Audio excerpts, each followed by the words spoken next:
Good. Welcome to another great week of talking about the Dr. Scovy project. So quickly, what that is it's an app that you can. So it's tied. Maybe I should back up a little bit.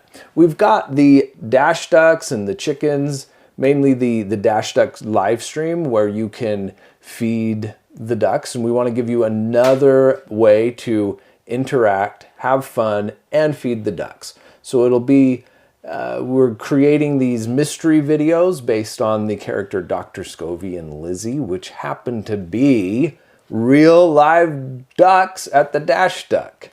And these mysteries, when you solve them with the corresponding or the associated app, then you get Dash Duck feed tokens, which you can then use to feed the ducks and have a wonderful, happy time. Because we love them. The ducks are our friends, and they're here to lift our spirits and make our life a bit better. So we've got a lot of good things planned. We'll go over the updates of the streams. And then what else are we got going, Tim? And then basically just one of the main purposes of these streams is to keep you all in the loop of what we're doing in producing these videos, because producing movies take a lot, or videos take a lot of just effort, and there's just lots of behind the scenes work, and we thought it would be awesome for all of you to just see what is happening, and then you'd also be able to participate, give ideas.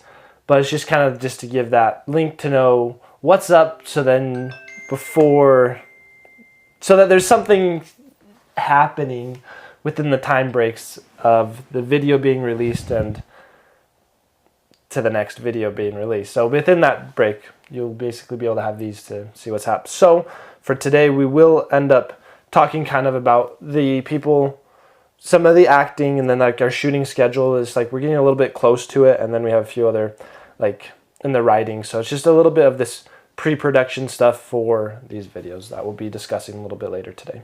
Awesome. Thanks, Tim. So as far as some of the things that we've got going on, this is just kind of some housekeeping, letting you know what some things we're doing on the stream. First off, if you've noticed, Travis is moving some dirt, and he's been making piles of dirt, building up the new area for Our Chicken Life, because the Our Chicken Life stream is moving from the house to the farm, primarily because the city has written in their fine print, I don't know, their laws. Yeah, the city laws. The city laws that they don't want roosters anymore. That's kind of new. It's kind of changed. They haven't said anything, but we want to proactively just be ready, because I don't think we want to. We've in the past broken up the roosters and from that, and it's just every time something just is like a disappointment. It turns out to be kind of like and so we're just going to move everyone and hopefully make a better, more permanent place for Our Chicken Life. And then another thing is we've got two of the ducks that were at the pond, the pecking ducks that are the white ones. We call them the ribbiters because of the way they quack. And so two of those are in with the Silky Boys on Rouville. One of them is there for companionship for the other one that has a leg that isn't functioning as normal. I've looked at it. Some people are like, it looks maybe broken. I've checked it, felt through the leg and compared it to the others and tested the joints. There's nothing like obvious that I can like, oh yeah, there's a break. It's for sure not broken, but there's something going on there that's not normal. I think at this stage, the best therapy is going to be taking that and the injured duck, or the duck with the wonky leg, and forcing him to spend some pool time, to have some. We've got a small pool there, and letting him kind of sit and soak.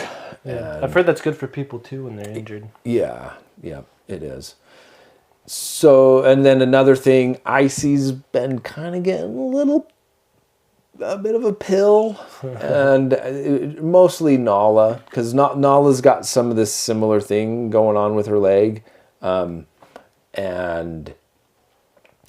you've got Icy that keeps wanting to like interfere with her drinking and her eating, and so we're just going to move Icy in with the other ribbiters. So we'll just have 3 ribbiters there at the Silky area in Rouville. Very good. So those are all the updates for that is the updates. Unless anybody's got questions, let me just see. Yeah. And I see no more girlfriend. I know he's been that way a little bit. He did escape once, and if he escapes, then we know that he's strong enough and well enough to get to just be at the pond. So we'll just let him be at the pond if he does that. That happened last year, and then it was only just. It seems like for him, he gets a little bit. It's hard for him to move around in the winter, so he could be. So I don't know. So you might have to like move him back in the wintertime, or yeah, but we'll probably not. I'll keep him with the boys, I think. Yeah, and he probably won't escape, most likely. That's the hope. Yeah. Well, if he in the winter, if he has something going on his legs, he's pretty easy to catch. Oh, that's true. So it's not. I'm not too concerned about that. That is fair. So. Okay, so I guess we can start heading in talking about production process and just like what's been happening and creating the Dr. Scovy videos. And it will be nice once we have like one video at least to be like, okay, here's the episode 1 and we'll be making on episode 2. So in talking about all that, it's like kind of shooting schedule is actually coming up because we are shooting is happening soon because we're getting really close to having our actors to play Dr. Scovy and Lizzie. And so those are the main ones that are going to be in every episode, and then beyond that is kind of like a lot of other TV shows where you can have your extras come in and out and it doesn't have to be a consistent actor. So but we do think we've got everybody for this first identified. Yeah, exactly. And we have lots of people that can act, but it's just kind of finding those core, the 2, Dr. Scovy and Lizzie, and in that we've been doing a lot of just casting work and talking with different people and that do act and putting up some the casting audition forms and casting calls. And so in that we've found someone that most likely can play Lizzie and someone that can most likely play Dr. Scovy. Yeah. So we have hopefully some actual auditions happening later this week, but they've sent what's called a self-tape, so they just perform a small portion of a script. Do we think we need to do like a call for like a in person before we make a? We might. Offer? We also might not because some. I mean, her tape. Lizzie's the gal that we're settled on Lizzie. We're not going to show it to you. We wish we could, but we don't have any like release forms done yet, so we're not going to show those. But she does a really lovely Lizzie job. Like it kind of just perfectly matched. So. Yeah, no, exactly. And I can just show the script that you go off of. Screen? So yeah, I'll do that. This is the script that we sent. So yeah, we sent the actors saying, "Hey." Yeah, they record themselves reading this script. Okay, you ready? Yeah. Okay, it's on. It's weird. It like changes. Yeah, it changes it to 1080p for you. Yep. Instead of 4K or whatever. Yep. So in this, the actor would take in there like, okay, read the character synopsis so they understand the personality of Lizzie so that they can perform the lines accordingly. And for this first one, it's like a situation of Lizzie getting pulled over by a police officer, and Lizzie rolls down her window. The police, do you know why I pulled you over? Sorry, officer. It must have been going too fast. Correct. May I see your license? Lizzie hands the officer the license. Officer walks away. Officer walks back, hands the license to Lizzie. This time, I'll give you a warning. Thank you, officer. By the way, your smile is amazing, and thank you for your kindness. And so it kind of just was Lizzie's nice personality. And maybe a little bit more even sociable than normal. Than the normal. Like I don't think you would normal I think the key person line wouldn't thank the officer and compliment them on their smile. Like that's pretty rare to do. Yeah, and so exactly. that illustrates that. And I won't go through like this, but you can just kind of read. This was another thing that the actor did for their audition, and it's kind of neat being able to see actors. They'll have their past work that you can kind of see from, but then you'll send them your audition form or the short little script to just see if they'll fit for the role you're looking for. And lots of movies do that. They'll try to find the person based upon previous work, but then go find the actual actor based upon an actual written specific script for that role. Yeah. And so through doing that, we've been finding, we think we might have someone for all the roles. Yeah. Yep. So because we're getting pretty close to the actors, we should be able to start filming in May. So what we're kind of thinking right now, shooting, just scheduling wise, is I think we can produce one film a month. And so that involves all the way from writing the film to filming it, to editing it, and uploading it. So it'll take probably about a month to be doing these. And so we can start in May, and then from there on, I think we'll be able to have one per month. That's our goal. If we can achieve that, I think that's good. And as far as so maybe I can get into I could do an app update verbally, but because we didn't go over this schedule, but you keep going. You're doing great, Tim. That's good. So I don't know where I wrote up. I wrote up like kind of my plan for like the future films, just like a rough, just thinking through, because I need to keep writing, almost have the next few scripts written ahead so that we know what to be prepping. Would this be a good time to talk about the Discord? You want to do it? I can at least bring it up on my laptop. I don't know Discord. where. So we have a Discord where you can participate, send your ideas. We're getting a lot of good ideas, and you can just follow along. It's more kind of like follow along. And I think we got a command there for the link for those that want to, and for those on YouTube, it's in the description. You can join.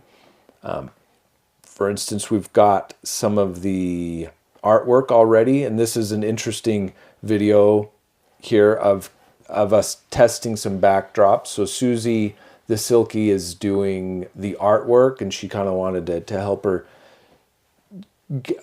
guide her in the backdrops that she's making, because the environment, and maybe I should kind of back up a little bit, because the filming environment that we're creating is a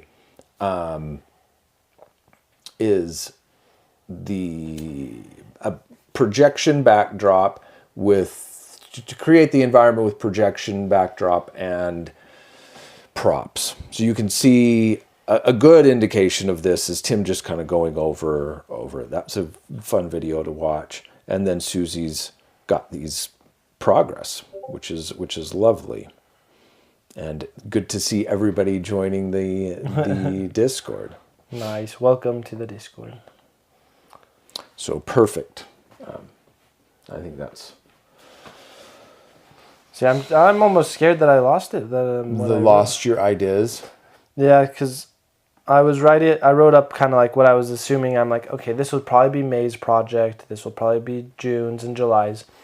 But the few of the ideas that currently are in the works is we have the library video. So a mystery that happens in the library. And then there'll be one that happens at like a Comic-Con, like a convention, but we're gonna need help figuring out like a unique name for that. Yeah. So like, because we don't want like the doctorates are called doctorates.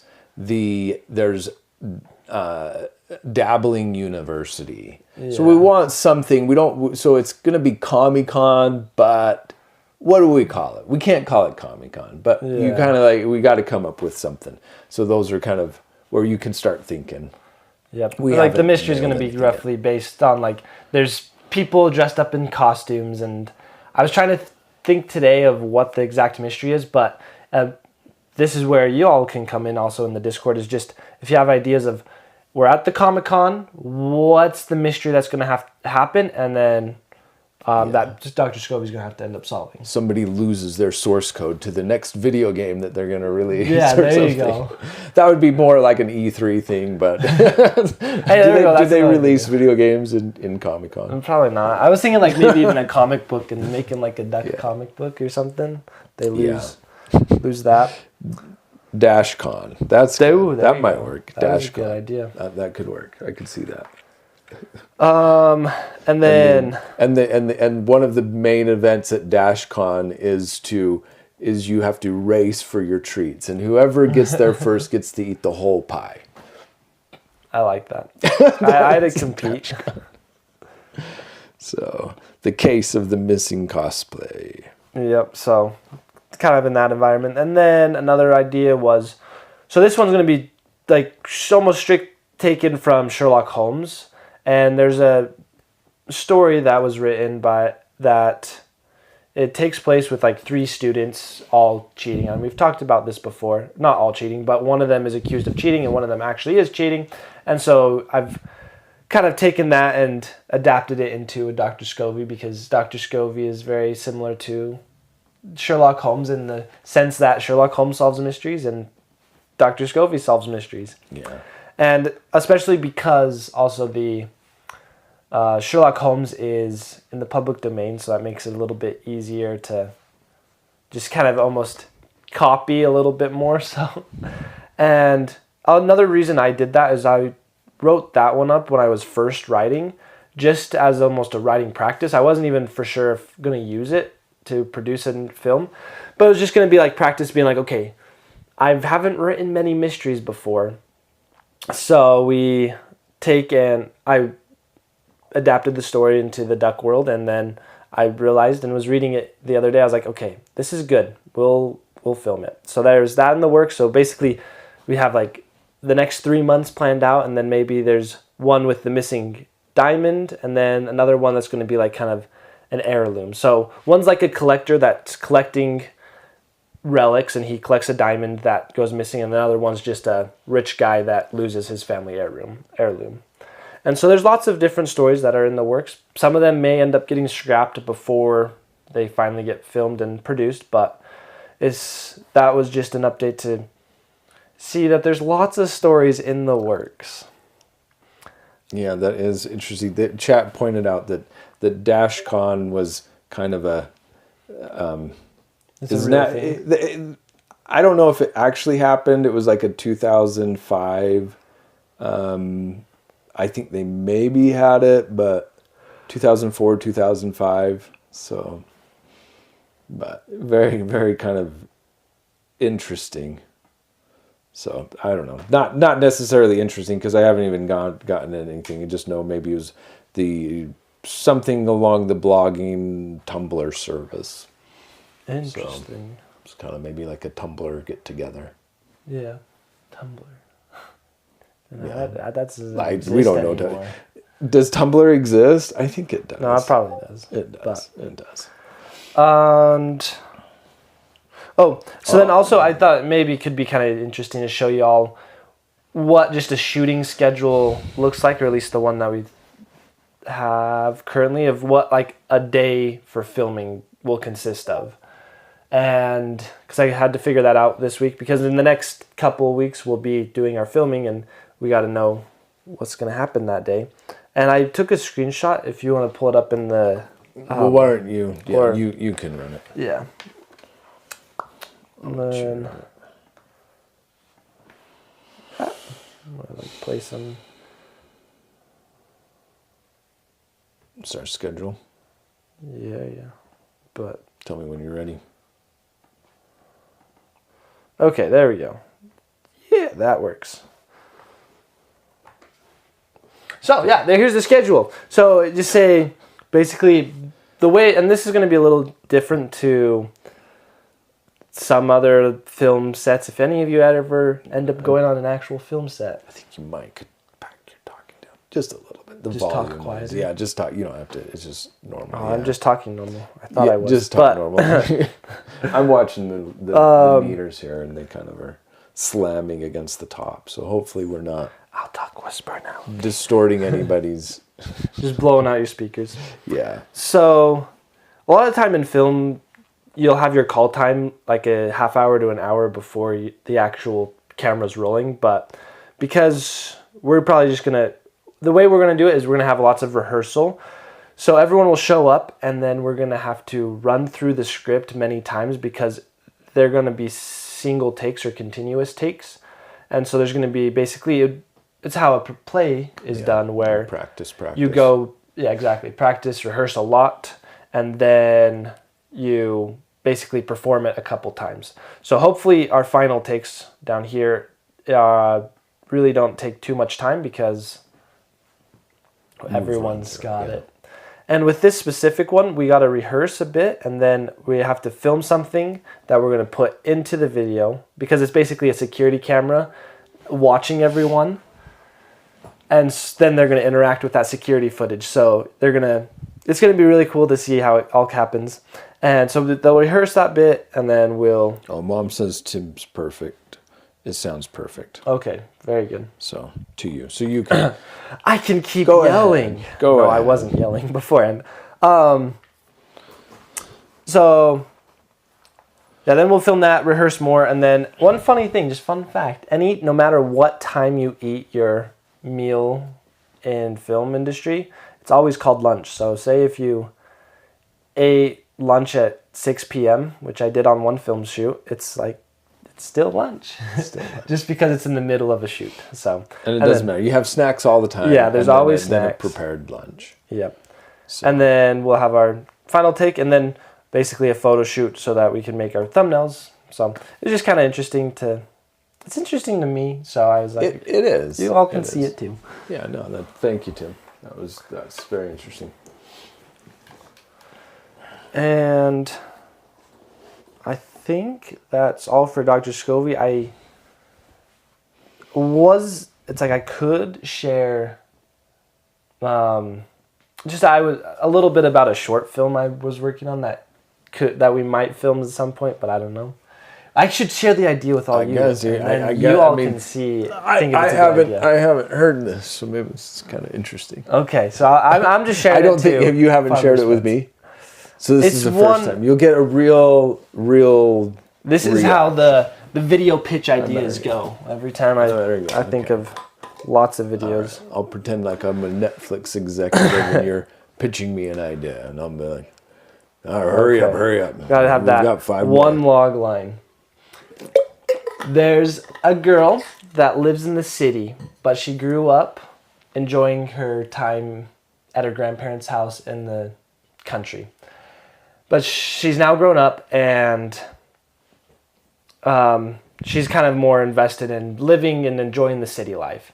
But she goes and visits her grandparents and remembers the good old times of the farm. It's like, oh, it's so good. But she's like, I still love my city life, and all my friends are over there. I got work. And it's like, so she knows she can't move, and it's a little bit hard to visit all the time. And she makes like a best friend with a horse or a cow or some animal. And she's like, I want to see him all the time. But she ends up having to go home to continue her job and city life. And then she just ends up giving her grandparents a face call, and it's like, oh, can I see Frankie, my horse? And Frankie. Did you just come up with yeah. that? Okay.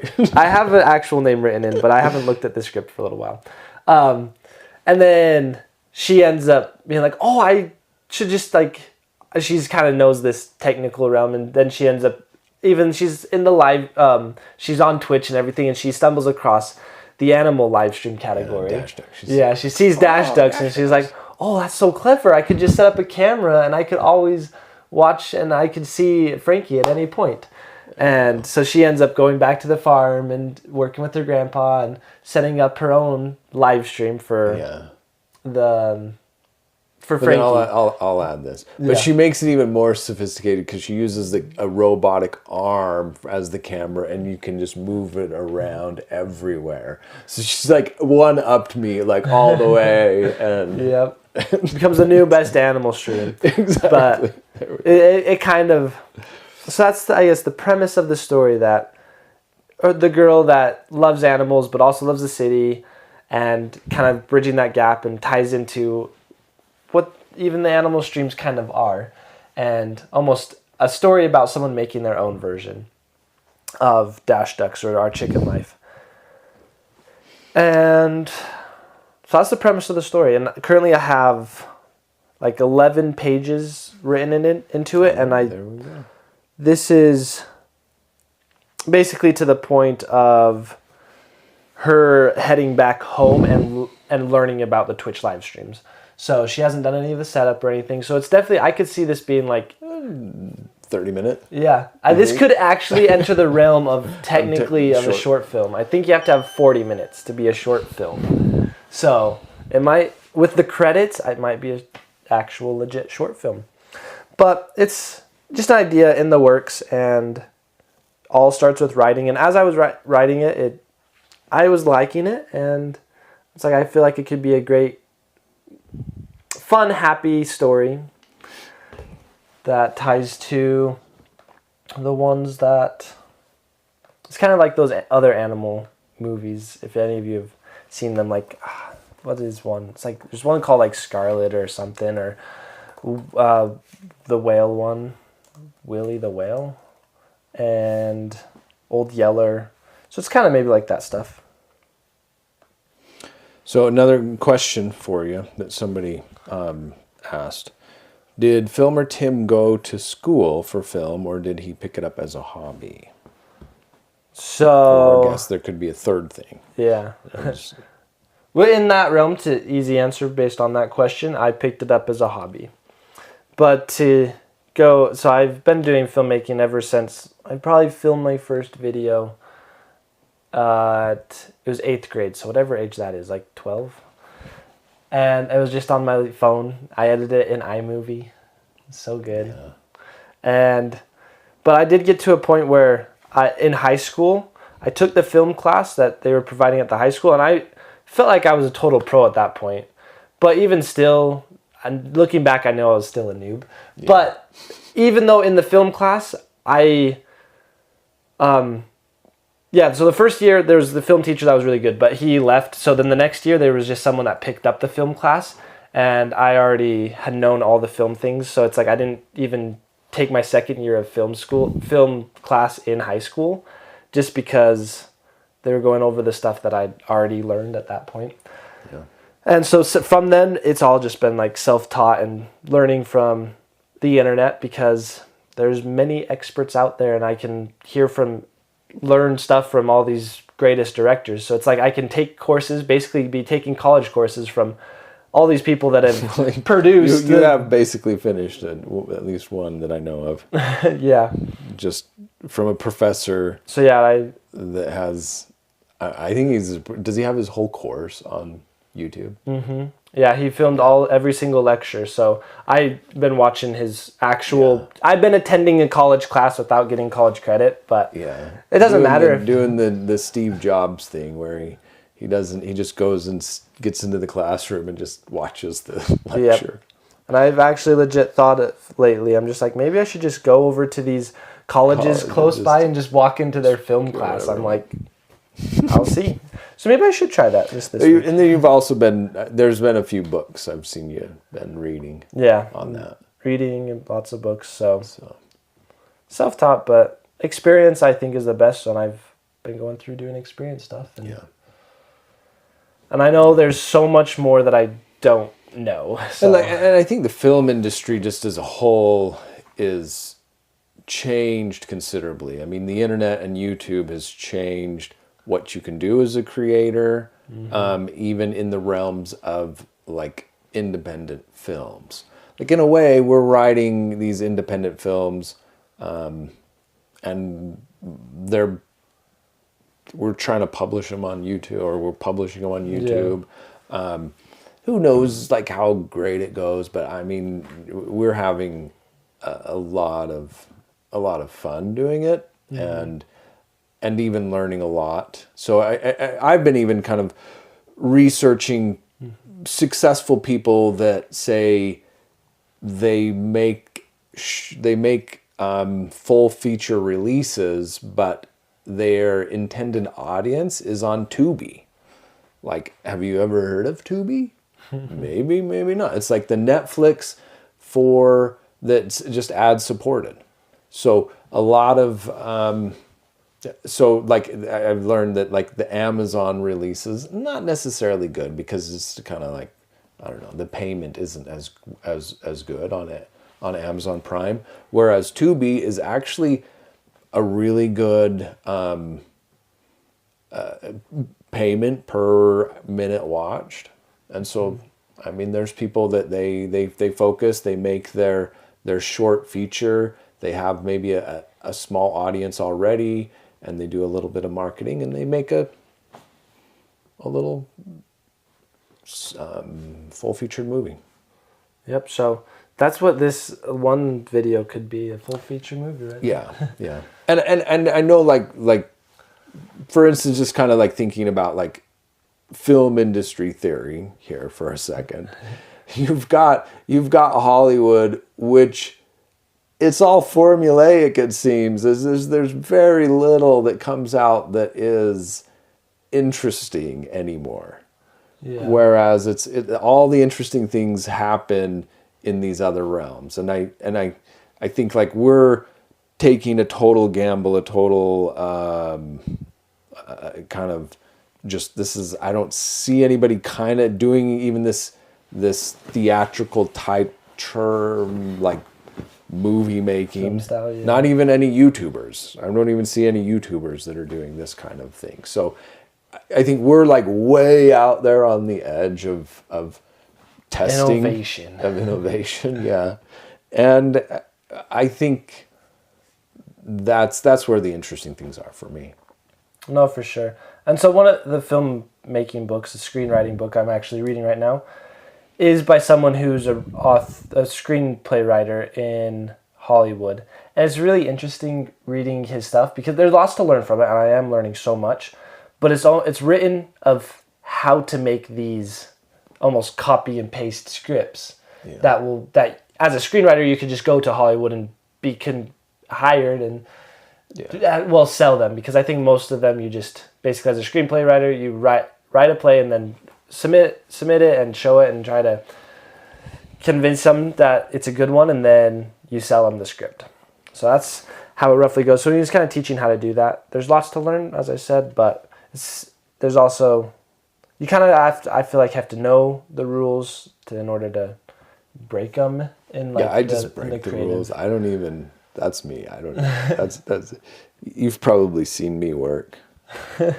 You've seen me set up the streams. You've seen the janky things I do. It works though. So it's good to see where this all ends up going. Just fix it. I'll just fix it later. Zip ties. I could fix it. It's just like we had a bird is like stealing food from the duck feeder. And I got to go update the tape. Yeah. Got to go fix the tape. There you go. So I could like do something. I could figure out some more permanent solution than tape, but I probably won't. Duct tape fix everything. So Well, apparently only for a little while. This is actually gaffer tape that's on there right now. It's not as sticky. Yeah, that's Gaffer that's tape made is- to come off. It is, which I actually like because you put on like the gray duct tape and it eventually breaks down and dries, Yeah. but then just leaves a along mess. an obnoxious mess. So I would prefer just to go re-update the tape, Works. but I could maybe do something else to fix those holes. I'd put them in there in the first place. I could just Yeah. even just put they originally had a zip. There's probably 2 holes next to each other. I could just pass a zip tie and cut it off, and that would fill in the gap. It was to like hold a cable because I've redone that feeder Yeah. at least twice, maybe 3 times, Yeah. because things would get jammed or the motor would break, and I don't know.